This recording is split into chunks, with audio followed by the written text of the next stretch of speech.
Ma conférence s'intitule « Philosophie, mère des sciences » et elle a pour but d'expliquer comment la philosophie a participé à l'évolution des sciences contemporaines. Donc, on dit souvent que derrière tout grand homme se cache une femme.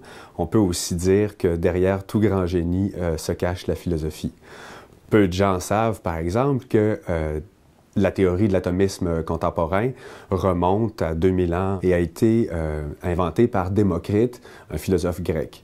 Évidemment, la théorie ancienne est à des années-lumière de la théorie contemporaine, mais il serait faux de dire qu'il n'y a pas de lien entre Démocrite et l'atomisme contemporain.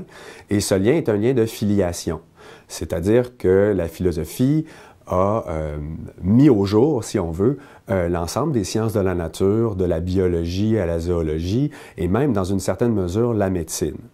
Donc, la philosophie n'est pas une mère envahissante, c'est-à-dire qu'elle a mis au monde certaines sciences et les a laissées vivre leur indépendance, mais ces sciences ont souvent eu une relation assez ingrate à l'égard de leur mère en la critiquant sévèrement et évidemment, pour prendre leur distance, il a bien fallu qu'ils montrent une critique. Cependant, les sciences, aujourd'hui encore, reviennent souvent auprès de leur mère pour se ressourcer, pour connaître leur origine et pour apprendre de celle qui les a mis au monde.